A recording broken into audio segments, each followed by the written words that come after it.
Hello friends, welcome to online classes. मेरा नाम है रजत अग्रहरी।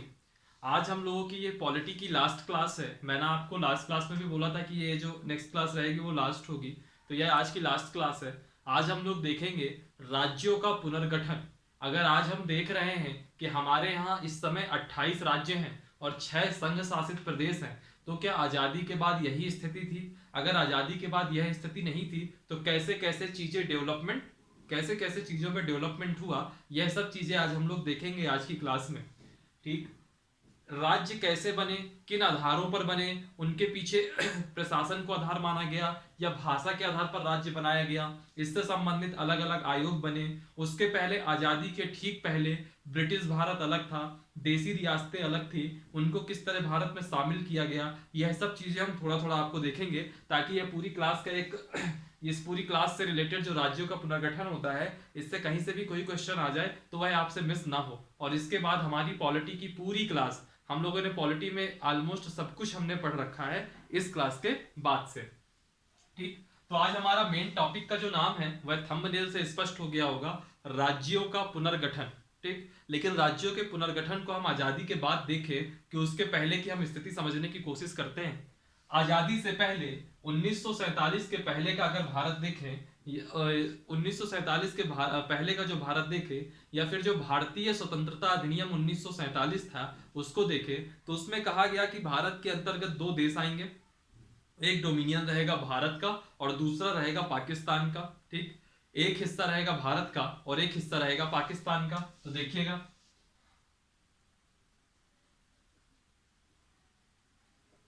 भारतीय स्वतंत्रता अधिनियम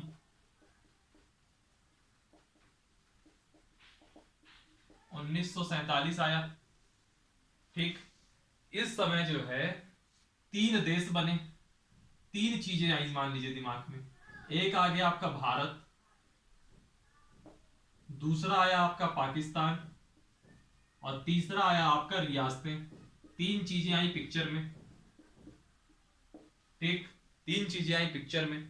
जो भारत और पाकिस्तान, उस समय जब अंग्रेज 1947 में, जिसको हम लोग कहते हैं आजादी मिली, तो जो अंग्रेज वहां से जा रहे हैं, उस समय जो अंग्रेज वहां से जा रहे हैं, एक चीज याद रखिएगा, अंग्रेज सिर्फ और सिर्फ जो ब्रिटिश इंडिया है जहां अंग्रेजों का शासन चलता है, उन एरिया को जो है अंग्रेज हमारे हवाले करके जा रहे हैं, ना कि पूरे भारत को। ब्रिटिश इंडिया जैसे उस समय टोटल मान लीजिए 100 किलोमीटर स्क्वायर का पूरा भारत था, तो 60% क्षेत्र में ब्रिटिश भारत का अगर शासन था, तो लगभग 40% भूभाग ऐसा था जहां की रियासतों का शासन था। रियासतों के शासन में क्या होता था? विदेश मामले, रक्षा मामले और जो संचार के मामले होते थे। संचार के मामले जैसे नौसेना का परिवहन है, रेलवे है, टेली कम्युनिकेशन है, डाक वगैरह, तो यह सब चीजें संचार के अंतर्गत आती थी। तो यह मामले ब्रिटिशर्स के पास रहते थे। ब्रिटिश में जो सत्ता में है यहाँ पे, यानी कि जो वायसराय वगैरह है उसके पास रहेंगे। बाकी सब मामले देसी रियासतें, जो रियासतों के चीफ होते थे, जो महाराजा होते थे, वह देखते थे। ठीक है। तो उस समय क्या हुआ, इस अधिनियम के बाद कुछ हिस्से जो ब्रिटिश भारत के थे, वह सारा हिस्सा भारत को रहा, कुछ हिस्सा पाकिस्तान को गया। वो कौन कौन सा हिस्सा गया पाकिस्तान को, यह देखिए। ये मैंने पिछली क्लास में भी आपको बताया था, फिर बताता हूं। पिछली का मतलब 2 क्लास पहले की बात कर रहा हूं। पाकिस्तान के पास सिंध गया, सिंध के अलावा बलूचिस्तान गया, बलूचिस्तान के अलावा पश्चिमी पंजाब गया, पश्चिमी पंजाब का इलाका गया। फिर इसके बाद पूर्वी बंगाल गया, पूर्वी बंगाल के बाद असम का एक सिलहट जिला था वह भी चला गया। यह सब पाकिस्तान के पास गया, यह सब पाकिस्तान के पास गया। और शेष जो ब्रिटिश इंडिया था वह किसके पास था? जो जितना बचा उसके अलावा सब भारत के पास था। अब पिक्चर में आती हैं रियासतें, रियासतें पिक्चर में आती हैं। तो रियासतें जो है भारत के भौगोलिक क्षेत्र में, जो आज का भारत है, इसके भारत के भौगोलिक क्षेत्र में उस समय कितनी रियासतें थी? 552 रियासतें थी। छोटी बड़ी सब मिलाकर के 512 रियासतें थी, जिसमें कुछ रियासतें बहुत बड़ी थी, जैसे हैदराबाद हो गया, कश्मीर हो गया, है ना। कुछ रियासतें बहुत छोटी छोटी थी, भोपाल की रियासत हो गई, अजमेर की रियासत हो गई, ऐसे करके कुछ छोटी छोटी भी रियासतें थी। तो टोटल रियासतें उस समय कितनी थी हमारे पास? 552 रियासतें थी। अब इन 552 रियासतों में इनके पास अंग्रेजों ने 3 ऑप्शन दिया। इनके पास 3 ऑप्शन थे, या तो आप भारत में शामिल होइए, रियासतों को 3 ऑप्शन दिया गया, या तो आप भारत में शामिल होइए, या तो आप पाकिस्तान में शामिल होइए, या फिर आप स्वतंत्र रहिए। इनके पास तीनों ऑप्शन थे। अब भाई कोई भी राजा होगा, कोई भी राजा होगा तो शुरू शुरू में वो क्या कहेगा, जब इसको उसके पास 3 ऑप्शन होंगे तो स्वतंत्र रहने का ऑप्शन ज्यादा उसको अच्छा लगेगा, ठीक है।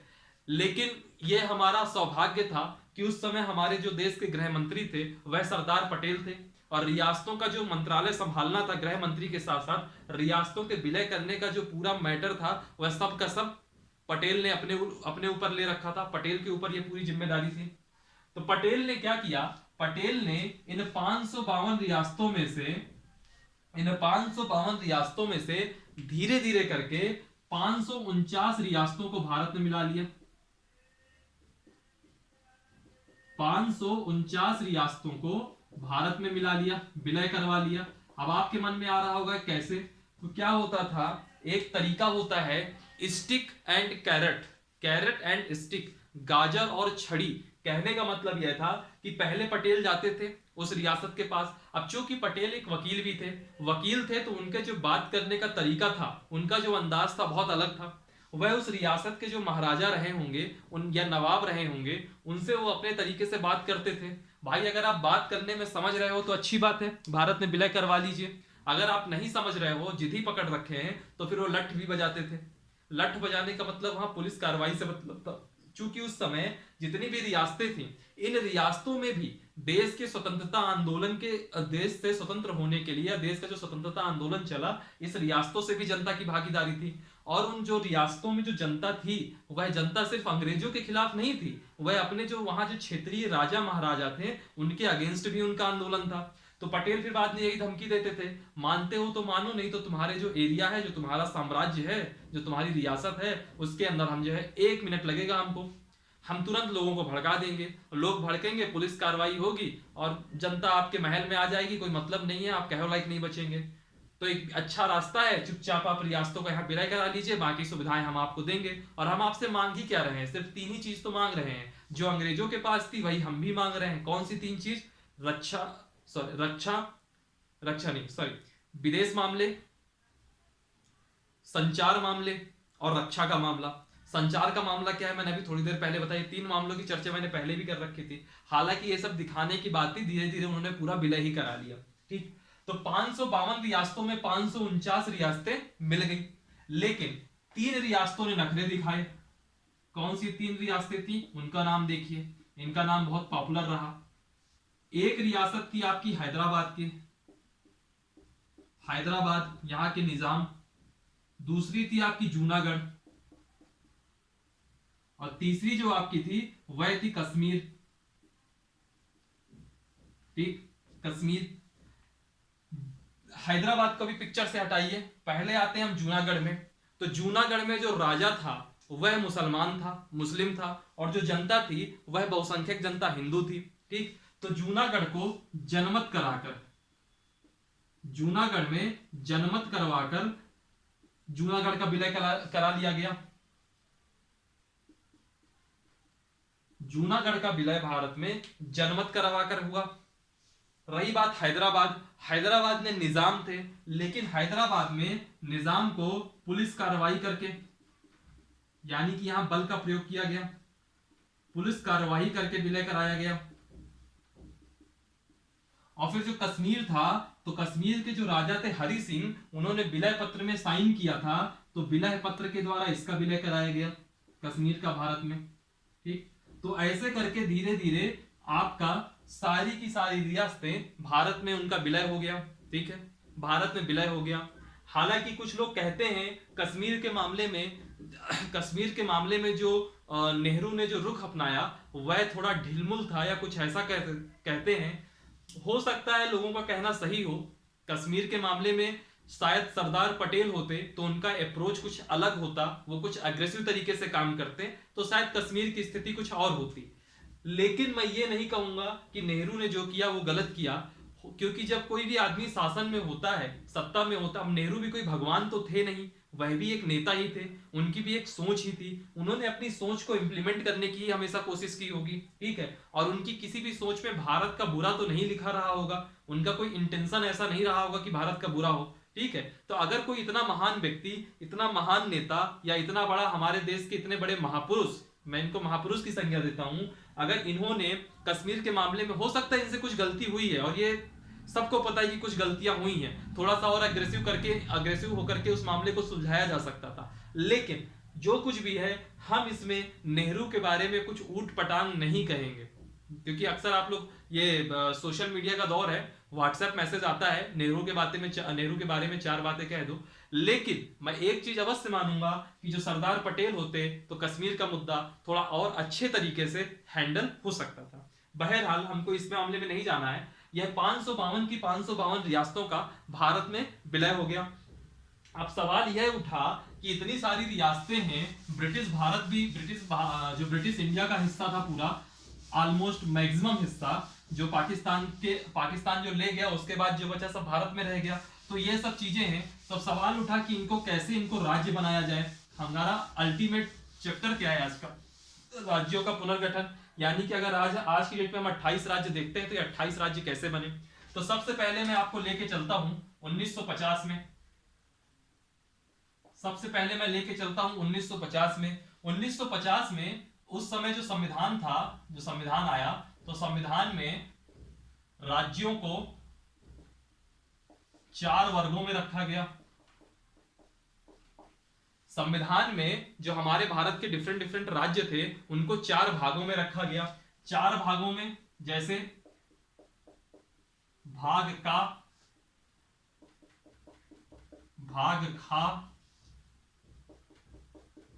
भाग गा, और लास्ट में होता था भाग घा। ऐसे करके 4 जो है भाग रखे गए, part A, part B, part C और पार्ट डी करके, ठीक है। इन सब पार्ट में अलग अलग जो जगह थी, अलग अलग जो क्षेत्र थे, उनको यहां पे शामिल किया गया। जैसे भाग का में टोटल 9 राज्य बनाए गए, भाग खा में टोटल 9 राज्य रखे गए, भाग गा में टोटल 10 राज्य रखे गए, और भाग घा में 1 राज्य रखा गया। इन सब के बारे में हम बात करेंगे, ठीक है। तो जो आपका भाग ए था, इसमें दरअसल क्या था, इसमें ब्रिटिश इंडिया से जो हमारे में शामिल हुए, उनको रखा गया था। ब्रिटिश इंडिया से जो क्षेत्र हमको प्राप्त हुए भारत देश को, उनको रखा गया। जैसे असम हो गया, असम के बाद बिहार हो गया, बिहार के बाद बंबई हो गया, असम हो गया, बिहार हो गया, बंबई हो गया, मध्य प्रदेश हो गया, फिर आपका हो गया मध्य प्रदेश हो गया, साउथ में जाएंगे तो मद्रास हो गया, मद्रास के बाद उड़ीसा हो गया, यूपी हो गया, यानी कि संयुक्त प्रांत। कितने हो गए? 1 2 3 4 5 6 7, 2 बचे। एक हो गया आपका पंजाब और एक हो गया आपका पश्चिम बंगाल, ठीक। तो ऐसे करके 9 राज्यों को पार्ट ए में रखा गया, और ये जो 9 राज्य पार्ट ए में आए थे, ये कुछ नहीं थे बल्कि यह ब्रिटिश इंडिया के हिस्से थे, ब्रिटिश इंडिया का हिस्सा था। और इसको जो संविधान के भाग 6 में जगह मिलती है, भाग 6 में जगह मिलती है, ठीक। फिर आता है भाग खा। भाग खा में जो बड़ी रियासतें थी, जिसको प्रीवी पर्स कहा जाता था, प्रीवी पर्स में क्या होता था कि उनके जो महाराजा थे, उनको बहुत ज्यादा सुविधाएं दी जाती थी, उनका राजा महाराजा वाला जो कल्चर था वह बचा हुआ था। बाद में इसको इंदिरा गांधी ने अपने समय में इसको समाप्त कर दिया था, इस कल्चर को, ठीक है। और याद रखिएगा जो ये भाग 6 था, इसमें आर्टिकल 152 से आर्टिकल 237 तक बात होती है, ठीक है। और इसमें जो भाग खा था, इसमें जो 9 बड़ी रियासतें थी उनकी बात कर लीजिए। पहला था हैदराबाद, हैदराबाद के बाद था जम्मू कश्मीर, जम्मू कश्मीर के बाद था मध्य भारत, मार्कर कम सही चल रहा लगता है, मध्य भारत, मध्य भारत के बाद था मैसूर, मैसूर के बाद एक बहुत फेमस नाम था पटियाला और पूर्वी पंजाब, जिसको पेप्सो भी कहते थे, पटियाला एवं पूर्वी पंजाब, इसको उस समय पेप्सो के नाम से ये फेमस था। ठीक, पटियाला एवं पूर्वी पंजाब कितने हो गए, दो दो चार, एक पांच हो गए। फिर एक हो गया आपका राजस्थान। राजस्थान के अलावा हो गया सौराष्ट्र। सौराष्ट्र के अलावा हो गया विंध्य। ठीक है, एक दो तीन चार पांच छह सात आठ नौ हो गया है ना, आठ हो गया। अभी एक और बचा, हाँ एक हो गया केरल का त्रावणकोर कोचीन। ऐसे करके ये 9 क्षेत्र थे। आपको ये 9 भाग याद नहीं रखना, मैं सिर्फ समझाने के लिए आपको बता रहा हूं और कुछ नहीं। और ये जो चीजें थी ये आपकी क्या थे, प्रीवी पर्स थे, यानी कि बड़ी रियासतें थी। और इनको संविधान के भाग 7 में रखा गया था, आर्टिकल 238 में। ठीक, भाग ग में आपको छोटी छोटी रियासतें मिलेंगी, जैसे अजमेर, भोपाल, कुर्ग। ठीक है, अजमेर, भोपाल, कुर्ग, बिलासपुर,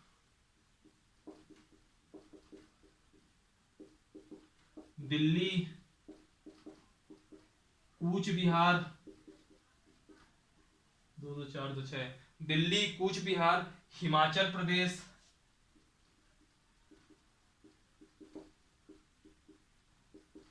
त्रिपुरा, हिमाचल प्रदेश, त्रिपुरा, मणिपुर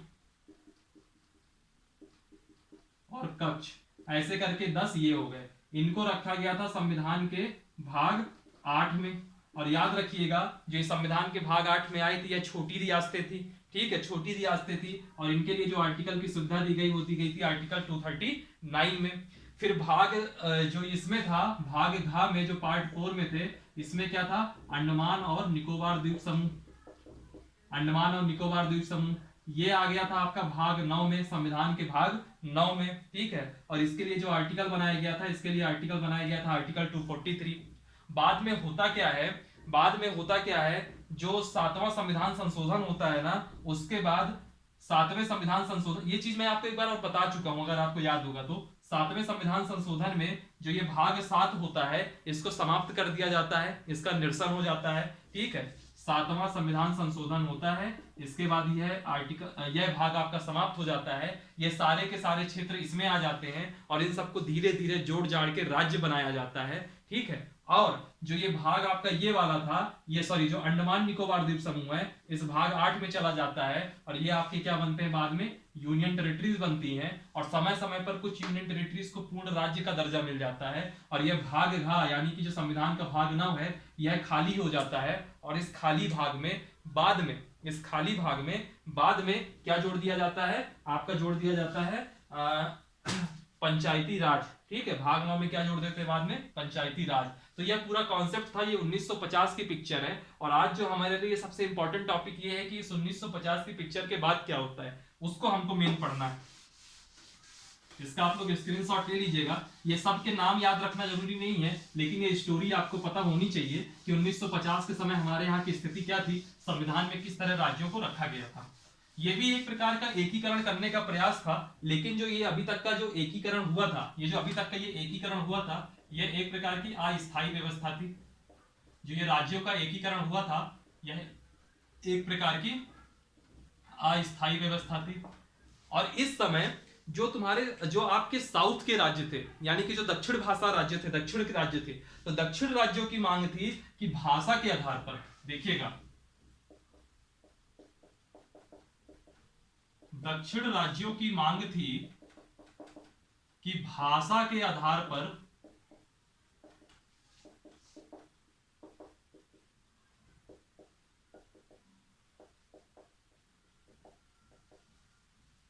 दक्षिण भारत की मांग थी कि भाषा के आधार पर राज्यों का पुनर्गठन। ठीक, और उस समय ये भाषा बहुत सेंसिटिव इशू था, इसीलिए जब मैं ऑफिशियल लैंग्वेज भी आपको पढ़ा रहा था उस समय मैंने बोला था कि भाषा जो है, भाषा को लेकर के बहुत बड़ा सेंसिटिव इशू बनता था। और आज भी अगर आप साउथ में जाते हैं तो तमिल अपनी भाषा को लेकर के बहुत सेंसिटिव होते हैं, तेलुगु वाले अपनी भाषा को लेकर सेंसिटिव होते हैं, मलयालम वाले अपनी भाषा को लेकर सेंसिटिव होते हैं, और इन सब में जो तमिल लैंग्वेज है उसके लिए तो बहुत ही ज्यादा लोग सेंसिटिव होते हैं, तमिल और तेलुगु वाले। बहरहाल, भाषा के आधार पर राज्यों का पुनर्गठन हो, ऐसा दक्षिण के राज्यों की, जो साउथ के उस समय स्टेट थे, उनकी मांग थी। और इस मांग को लेकर के जून 1948 में एक कमीशन बना और इस कमीशन का नाम था धर आयोग। जून 1948 में एक कमीशन बना धर आयोग। इसमें जो धर साहब थे यह जो है उस समय सुप्रीम कोर्ट के जस्टिस थे, न्यायाधीश थे। ठीक है, जस्टिस कह रहा हूं, न्यायाधीश थे। जून 1948 में धर आयोग बना और इसने जो है दिसंबर 1948 तक अपनी रिपोर्ट सौंपी। इसने कहा कि जो राज्यों का पुनर्गठन हो, राज्यों का जो पुनर्गठन है वह भाषा के आधार पर ना हो बल्कि प्रशासनिक आधार पर हो।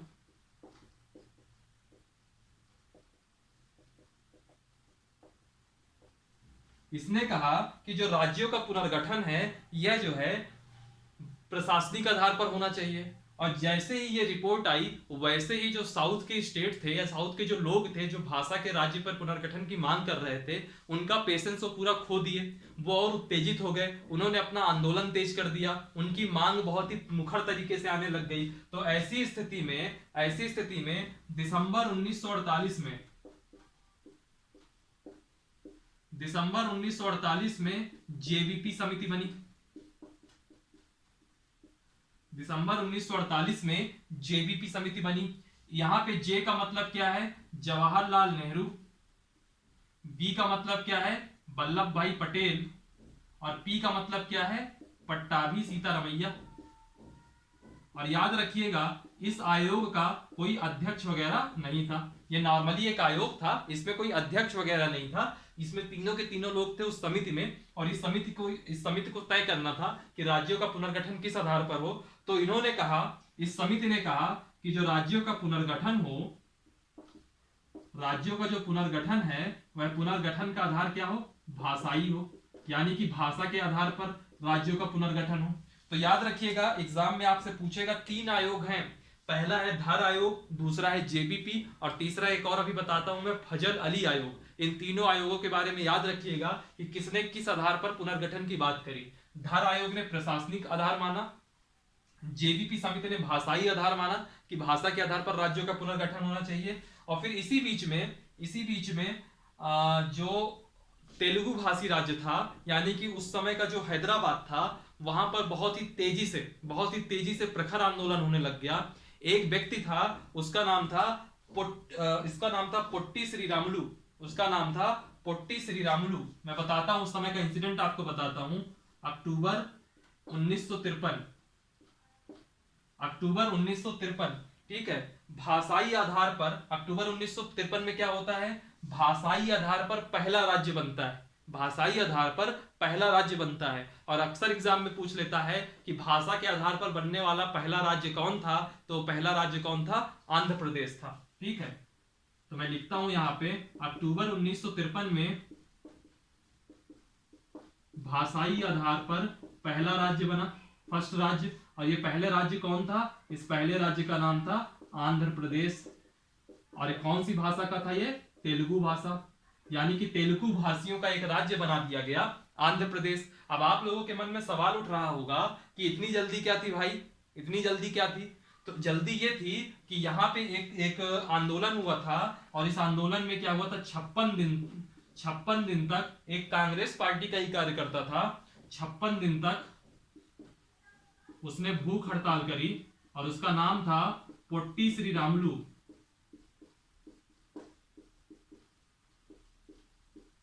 56 दिन तक भूख हड़ताल करी पोट्टी श्रीरामुलु ने और इनकी जो है इनकी मृत्यु हो गई।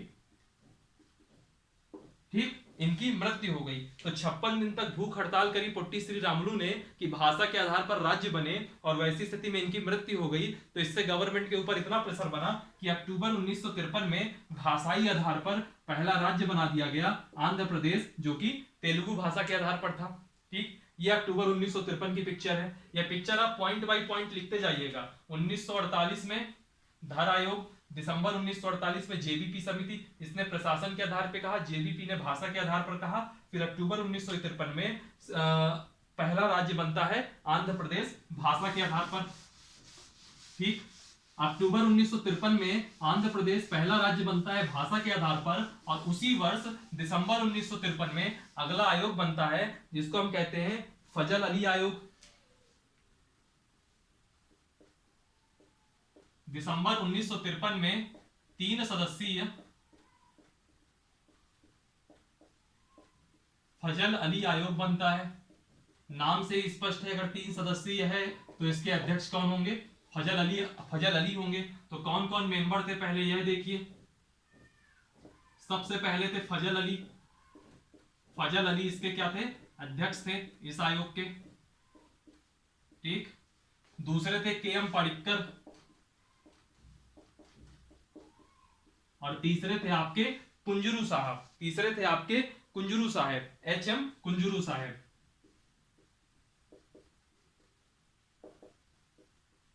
तो ये 3 लोगों का आयोग बना। इस आयोग ने क्या सिफारिश करी? इस आयोग ने कहा जो राज्यों का पुनर्गठन हो तो पुनर्गठन भाषाई आधार पर हो। राज्यों का जो पुनर्गठन हो वह तो भाषाई आधार पर हो, लेकिन इन्होंने एक चीज और कही कि एक भाषा, एक राज्य, एक भाषा का सिद्धांत नहीं लागू होगा। कहने का मतलब यह नहीं कि अब हम कहते हैं कि हमारी एक मैथिली भाषा है तो हमारा एक अलग स्टेट बना दो, हमारी एक बोडो भाषा है तो हमारा एक अलग स्टेट बना दो, हमारी भोजपुरी भाषा है तो हमारा एक अलग स्टेट बना दो। ऐसा नहीं। कहने का मतलब यह था कि एक राज्य एक भाषा होगा, ऐसा सिस्टम नहीं होगा, लेकिन राज्यों का जो पुनर्गठन हो, जो राज्य बने वह भाषा के आधार पर बने। कुछ ऐसी सिचुएशन आई। फिर इन सब की समितियों की अभी तक जितने भी अनुभव थे, इन सब के बाद एक अधिनियम आता है। उस अधिनियम का नाम है राज्य पुनर्गठन अधिनियम 1956। और इससे रिलेटेड एक बहुत महत्वपूर्ण संविधान संशोधन भी है। उस संविधान संशोधन का नाम है 7वां संविधान संशोधन 1956। अभी जो मैंने क्लास कराई थी आपको इंपॉर्टेंट अमेंडमेंट्स की, उसमें भी मैंने इसकी चर्चा की थी। 7वां संविधान संशोधन 1956। और याद रखिएगा 1948 के बाद जो 1949 का सन आता है, उसमें जो है 1948 से 49 की जब शिफ्टिंग हो रही है, उस बीच में पटेल साहब की मृत्यु हो चुकी है। पटेल साहब बीमारी की वजह से खत्म हो चुके हैं। तो वैसी स्थिति में पटेल है नहीं, और 1900 और जो है 1948 के प्रारंभ में, जनवरी 1948 में गांधी भी नहीं है। गांधी की भी हत्या हो चुकी है। तो ऐसी स्थिति में जो सब कुछ देख रहे हैं, ये सब किसके नेतृत्व में काम हो रहा है? सिर्फ एक ही व्यक्ति है, वह है पंडित जवाहरलाल नेहरू। चलिए, राज्य पुनर्गठन अधिनियम 1956 में आते हैं। तो हुआ क्या, जो मैंने अभी आपको थोड़ी देर पहले भाग का और भाग खा के राज्य बताए थे। भाग का यानी कि ब्रिटिश इंडिया वाले, जैसे कि बंबई था, जैसे कि आपका असम था, बिहार था, मध्य प्रदेश था, मद्रास था, है ना, संयुक्त प्रांत था, ऐसे करके जो मैंने 9 राज्य बताए थे। और भाग खा में जो मैंने प्रीवी पर्स की बात करी थी, उसमें जो 9 रियासतों की बात करी थी, उन दोनों के बीच की दूरी खत्म की गई। और भाग गा में जो छोटी रियासतें थी, उन रियासतों को पूरा खत्म कर दिया गया। ठीक है। भाग का और भाग खा के बीच की डिस्टेंस खत्म की गई, यानी कि दोनों को मिक्स किया गया। भाग गा को बिल्कुल अलग कर दिया गया, पिक्चर से ही हटा दिया गया। तो वैसी स्थिति में इस राज्य पुनर्गठन अधिनियम के बाद याद रखिएगा 1 नवंबर 1956 को, ये 1956 की बात है, तो 1 नवंबर 1956 को फाइनली हमारे पिक्चर में, जो हमारे देश में राज्यों की संख्या आती है, तो 1 नवंबर 1956 को 14 राज्य थे, 14 राज्य थे और 6 संघ शासित प्रदेश थे। 14 राज्य हुए और 6 यूनियन टेरिटरी हुई। पहले इनके बारे में हम जानते हैं कि कौन कौन से राज्य थे, कौन कौन सी यूनियन टेरिटरी थी, और फिर इसके बाद हम समझेंगे कि इस 14 से हम 28 तक कैसे पहुंच गए। ठीक। इन 14 राज्यों में सबसे पहले जल्दी जल्दी मैं नाम लिखाऊंगा। एक था आपका आंध्र प्रदेश, शॉर्ट में भी मैं नाम लिख सकता हूं, ठीक है, आंध्र प्रदेश। दूसरा प्रांत था आपका असम, फिर था आपका बिहार, बिहार के बाद था आपका बंबई, असम बिहार बंबई, ठीक है, असम बिहार बंबई। फिर इसके बाद क्या था आपका, फिर इसके बाद आपका था जम्मू एंड कश्मीर, फिर इसके बाद था आपका केरल, जम्मू कश्मीर हो गया, केरल हो गया। फिर इसके बाद आपका था मध्य प्रदेश, एमपी, मध्य प्रदेश। इसीलिए कभी भी आप जब एमपीपीएससी पढ़ोगे तो क्या कहोगे कि मध्य प्रदेश का स्थापना दिवस कौन मनाया, किस दिन मनाया जाता है, तो 1 नवंबर 1956। ठीक है। केरल हो गया, मध्य प्रदेश हो गया, मद्रास हो गया, मद्रास के बाद मैसूर हो गया, मैसूर के बाद उड़ीसा हो गया। कितने हो गए? दो, दो चार, दो छह, दो आठ, दो 10 हो गए, है ना। चार और बचे। एक हो गया पंजाब, एक हो गया राजस्थान, एक हो गया आपका उत्तर प्रदेश, और एक हो गया आपका पश्चिम बंगाल। तो ऐसे करके कुल 14 राज्य उस समय तक बन चुके थे। और जो ये यूनियन टेरिटरी थी 6, इसकी बात कर लीजिए। 6 यूनियन टेरिटरी में क्या था? अंडमान व निकोबार द्वीप समूह, ये पहला हो गया। दूसरा हो गया आपका दिल्ली, अंडमान निकोबार द्वीप समूह हो गया, दिल्ली हो गया। दिल्ली के बाद आता है आपका हिमाचल प्रदेश, फिर आता है मणिपुर, मणिपुर के बाद आता है त्रिपुरा। कितने हो गए? 1 2 3 4 5, त्रिपुरा। और त्रिपुरा के बाद जो आता था उसका नाम था लकादीव, मिनिकाय, अमीनी द्वीप, इनका जो समूह था जिसको बाद में हम लक्षद्वीप कह देते हैं। ठीक है। तो ऐसे करके 14 राज्य और 6 यूनियन टेरिटरी 1 नवंबर 1956 को पिक्चर में आ चुकी थी। ठीक। अब इसके बाद हमको धीरे धीरे देखना है कि 14 राज्य से 28 राज्य कैसे बन गए। चलिए जल्दी जल्दी करते हैं, बहुत जल्दी हो जाएगा, कोई बहुत बड़ा टॉपिक है नहीं, 20-25 मिनट लगेंगे, कंप्लीट हो जाएगा पूरा। और आज ही की लास्ट क्लास है तो मैं इस क्लास को बढ़ाना नहीं चाहता, आज ही कंप्लीट करा देता हूं। तो हमने बात कर ली 14 राज्यों की। अब 14 राज्यों के बाद हम लोग बात करते हैं इसके आगे। तो देखिए 1 नवंबर 1956 की स्थिति थी। अब 1 नवंबर 1956 की स्थिति के बाद हम बात करेंगे 1960 में।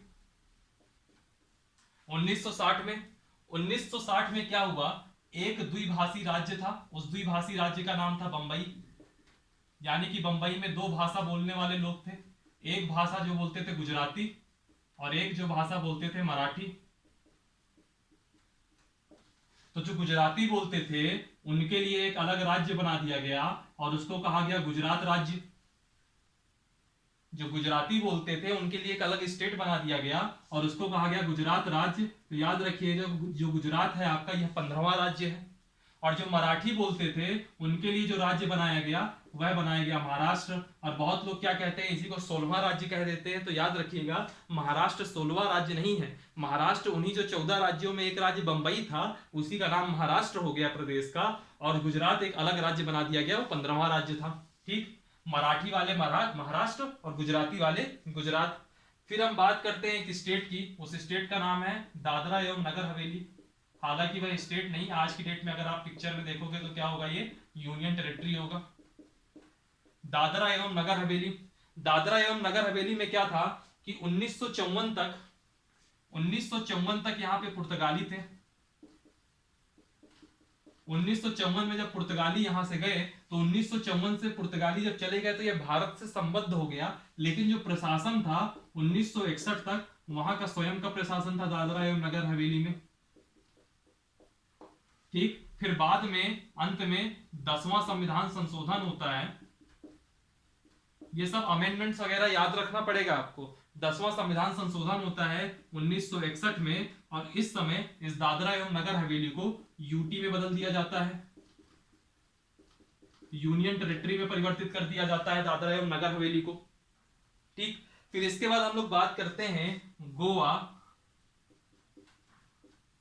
गोवा की बात करेंगे और दमन एवं दीव की बात करेंगे, इनकी क्या कंडीशन है। तो गोवा के साथ क्या होता है, 1961 में गोवा में भी क्या होता है, गोवा अभी भारत के पास नहीं आया है। गोवा अभी भारत के पास नहीं आया है, यहाँ पे भी अभी पुर्तगीज वगैरह ही है। लेकिन इसमें क्या होता है, बाद में 1961 में वहां पे क्या है, इनके जो लोकल के लोग थे ना, इनका बहुत ज्यादा शोषण किया गया। तो बाद में 1961 में पुलिस की कार्रवाई होती है, भारत सरकार के द्वारा पुलिस कार्रवाई होती है और तीनों क्षेत्र भारत में मिला लिए जाते हैं।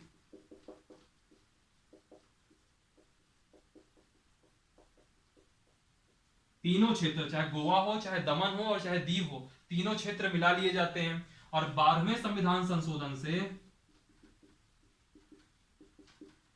12वां संविधान संशोधन 1962 से इनको यूटी में बदल दिया जाता है, यूनियन टेरिटरी में बदल दिया जाता है। हालांकि बाद में 1987 में गोवा को हम एक पूर्ण राज्य का दर्जा दे देंगे, वो हम बाद में बात करेंगे जब हम 1987 में पहुंचेंगे। ये गोवा दमन एंड दीव का केस हो गया। 12वां संविधान संशोधन 1962, इसको यूटी में बदल देते हैं। इसके बाद हम बात करते हैं पुदुचेरी की। पुदुचेरी जिसका पहले नाम पांडिचेरी था, ठीक है। पुदुचेरी में फ्रांसीसियों का कब्जा था। तो 1954 में, यानी कि आजादी के 7 साल बाद 1954 में फ्रांस ने पुदुचेरी को भारत को सुपुर्द कर दिया, भारत के हवाले कर दिया। और भारत ने क्या किया, पुदुचेरी को 14वां संविधान संशोधन हुआ 1962,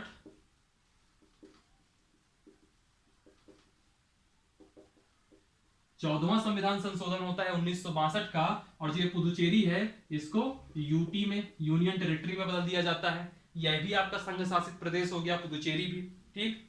फिर इसके बाद क्या होता है, एक राज्य और आता है नागालैंड। और याद रखिएगा गुजरात आपका 15वां राज्य है, 15 के बाद अभी कोई राज्य नहीं बना, 16वां राज्य आपका यहां नागालैंड बनता है। देखिएगा कैसे। 1963 में क्या हुआ, 1963 में जो यहाँ की नागा जनजाति थी, उनकी इच्छा थी कि हमारा एक अलग देश हो या एक हमारा एक अलग स्टेट हो। तो ऐसी स्थिति में जो नागा पहाड़ी है, 1963 में जो नागा पहाड़ी है और असम का जो बाहरी त्वेनसांग का क्षेत्र है, 1963 में नागा पहाड़ी और असम का जो बाहरी त्वेनसांग का क्षेत्र है, इनको मिक्सअप करके एक प्रदेश बनाया गया। उस प्रदेश का नाम रखा गया नागालैंड, ठीक है। और ये कब बना, ये 1963 में बना, और इसको 16वां राज्य कहा गया। यह आपका 16वां राज्य आपका बनता है नागालैंड। और याद रखिएगा ये जो प्रोसेस है ये आपकी 1961 में ही हो गई थी। तो 1961 से इस 1963 तक, 1961 से 1963 तक इस क्षेत्र में जो नियंत्रण था वह असम के राज्यपाल का था। और 1963 के बाद यहाँ पे एक फ्री गवर्नमेंट चालू हो गई, जैसे हर राज्यों में होती है, ठीक है। तो यहां तक आपको समझ में आ गया होगा। ये हमने 16 राज्य अभी तक बना दिए, और इतने सारे जो यूनियन टेरिटरी बढ़ते जा रहे हैं वो तो बढ़ ही रहे हैं।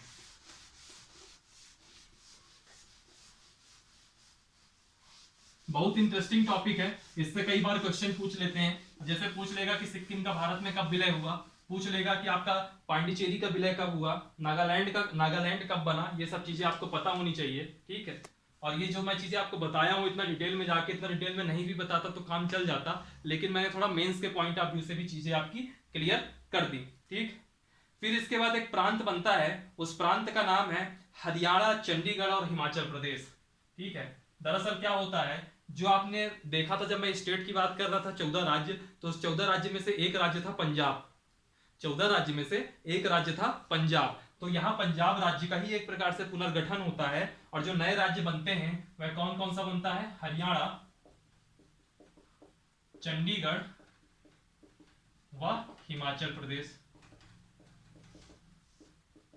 और याद रखिएगा ये जो बन रहा है यह पूरा का पूरा किससे बन रहा है, पंजाब राज्य से बन रहा है, ठीक है। तो 1966 में 16 राज्य अभी तक बन चुके थे। 16वां राज्य था नागालैंड, 15वां राज्य था गुजरात। तो 17वां राज्य बनता है आपका हरियाणा, 17वां राज्य आपका बनता है हरियाणा। और इसी समय यूनियन टेरिटरी बनती है आपकी चंडीगढ़, एक संघ शासित प्रदेश बनता है चंडीगढ़। और हिमाचल प्रदेश को, और इसी समय ही हिमाचल प्रदेश को मैं एचपी लिख देता हूं शॉर्ट में, हिमाचल प्रदेश को यूनियन टेरिटरी का दर्जा दे दिया जाता है। हिमाचल प्रदेश को यूनियन टेरिटरी का दर्जा दे दिया जाता है। और बाद में हिमाचल प्रदेश को 1971 में पूर्ण राज्य का दर्जा दे दिया जाता है। और ये कौन से नंबर का राज्य होता, 18वां राज्य। यानी कि अगर एग्जाम में पूछ ले 15वां राज्य कौन सा है, तो 15वां गुजरात है, 16वां राज्य नागालैंड है, 17वां हरियाणा है, और 18वां कौन सा है, हिमाचल प्रदेश, ठीक है। फिर इसके बाद हम बात करेंगे मणिपुर, नॉर्थ ईस्ट में चले जाइए, मणिपुर, त्रिपुरा, और इसके अलावा एक और स्टेट की बात करेंगे, उसका नाम है मेघालय। इनकी स्थिति समझते हैं दरअसल क्या है। तो जो मणिपुर और त्रिपुरा था, ये मणिपुर और त्रिपुरा ये पहले यूनियन टेरिटरी में थे, तो इनको 19वां और 20वां पूर्ण राज्य का दर्जा दे दिया गया।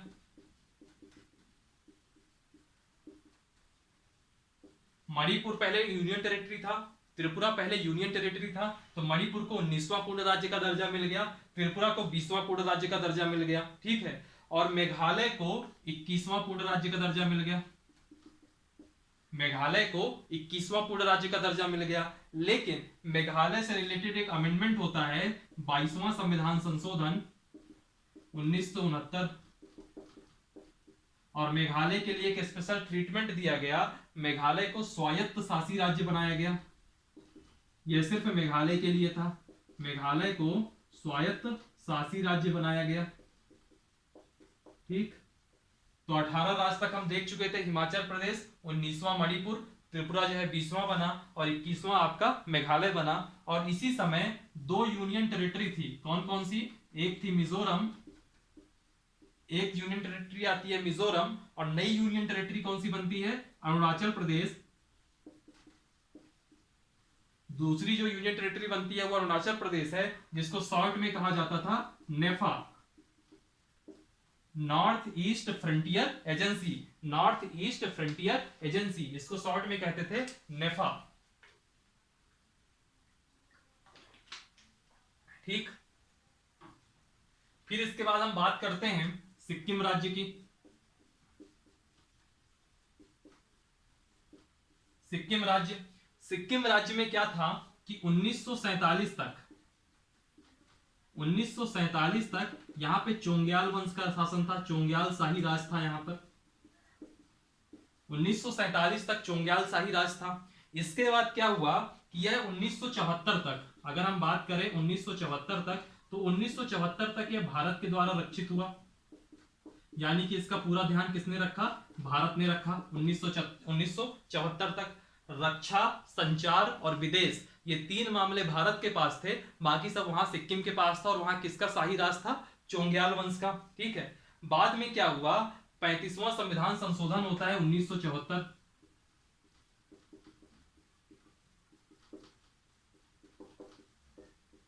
35वां संविधान संशोधन होता है 1974, और इसमें क्या किया गया कि जो सिक्किम राज्य था इसको एक संबद्ध राज्य बना दिया गया।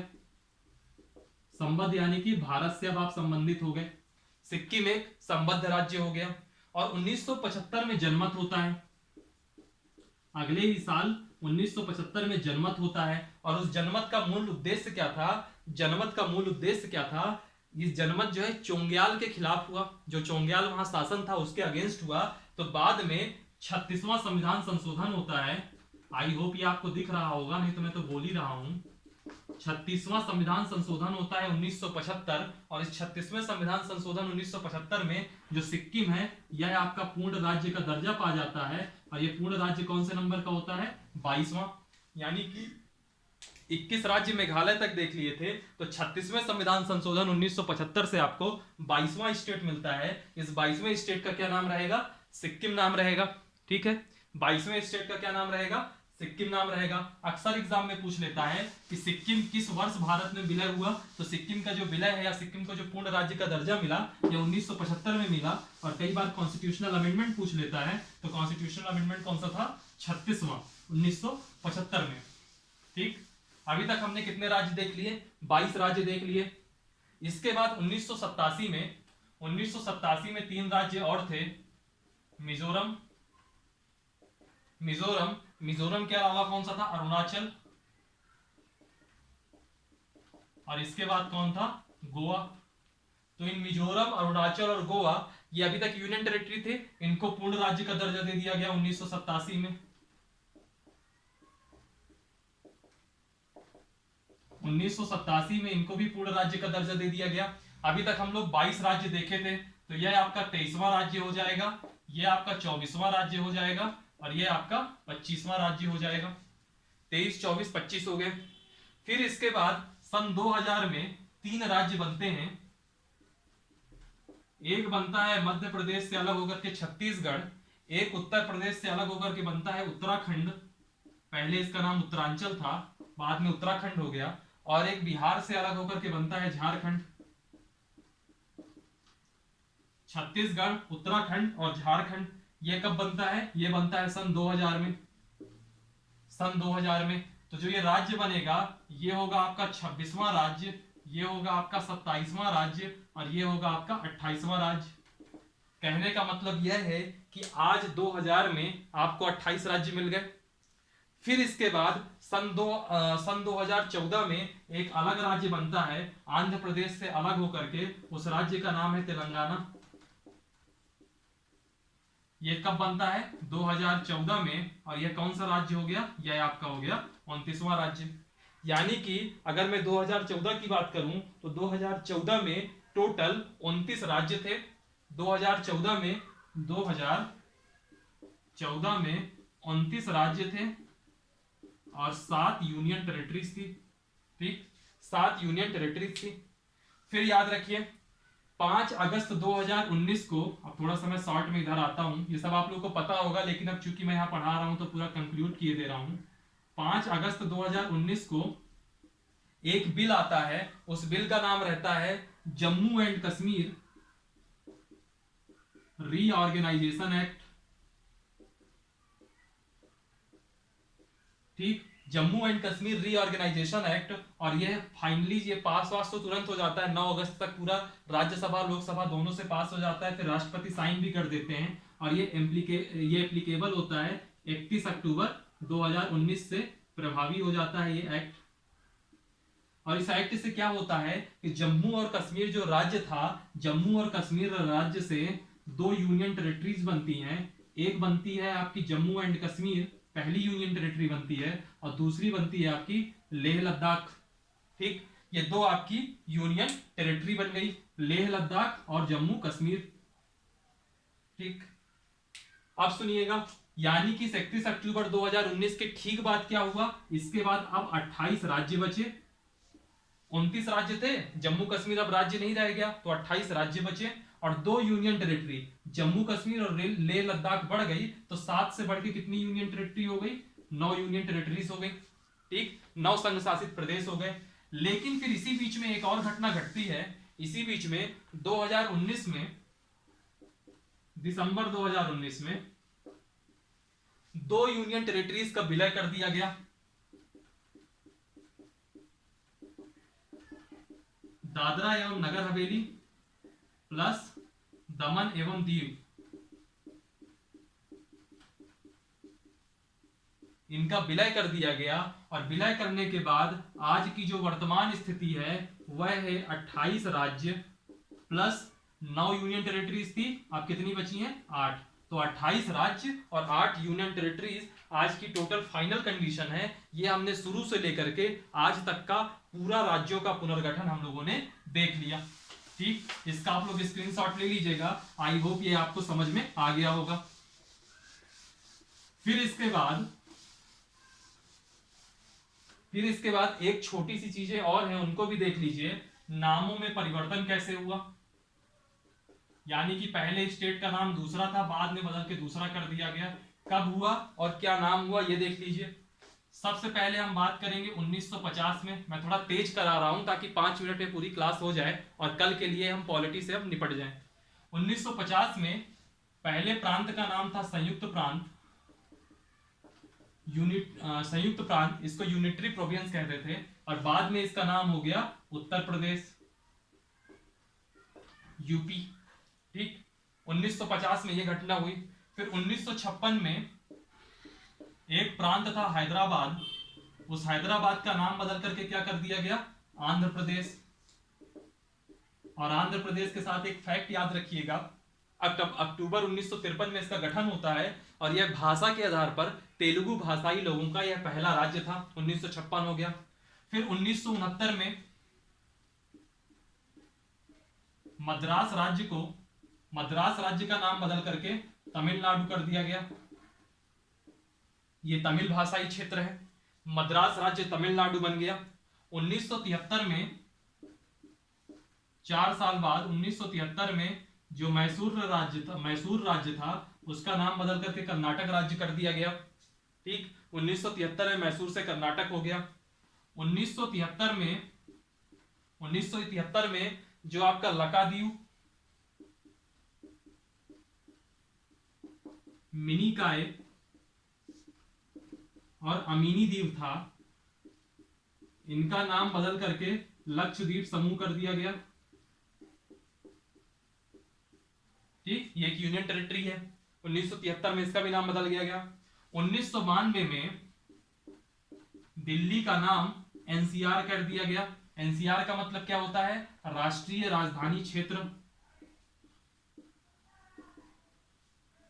राष्ट्रीय राजधानी क्षेत्र, नेशनल कैपिटल रीजन। ठीक है, राष्ट्रीय राजधानी क्षेत्र।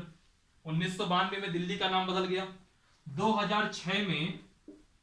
2000 में उत्तर प्रदेश से एक अलग राज्य बना, उत्तरांचल, और 2006 में उसका नाम उत्तरांचल से क्या कर दिया गया? उत्तराखंड। 2006 में उत्तरांचल से उसका नाम कर दिया गया उत्तराखंड। और इसी साल 2006 में एक और राज्य का नाम बदला गया। जैसे पांडिचेरी था, पांडिचेरी जो आपका यूनियन टेरिटरी था, इसका नाम हो गया पुदुचेरी। और एक लास्ट 2011 में एक संशोधन किया गया, नाम बदला गया। उसका नाम था पहले उड़ीसा और अब इसका नाम हो गया ओडिशा। ठीक, तो ऐसे करके कुछ नामों में चेंजेस हुए। और ऐसे ही आपके जो राज्य हैं, जो आज की डेट पे आप लोग देख रहे हैं, आज से आपकी पॉलिटी की क्लास पूरी खत्म होती है। शुरू से जो पहली क्लास थी, जिसमें मैंने बहुमत का प्रकार, संविधान और राज्य व्यवस्था का मतलब बताया था, उससे लेते हुए फिर preamble, fundamental rights, DPSP, fundamental duties, union, state, केंद्र राज्य संबंध, न्यायपालिका, ऑफिशियल लैंग्वेज, मैंने सारे टॉपिक आपके कवर कर दिए हैं। शायद ही कोई क्वेश्चन हो जो पॉलिटी से आपका इस सिलेबस से बाहर आए, तो आप लोग वीडियो को पूरा देखिएगा। अगर कुछ वीडियो आपके पहले के मिस हो गए होंगे तो उनको आप रिवाइज कर लीजिएगा। प्लेलिस्ट दे रखी होगी एक पॉलिटी की, उस पॉलिटी की प्लेलिस्ट में सारे के सारे वीडियो आपके पास अवेलेबल रहेंगे।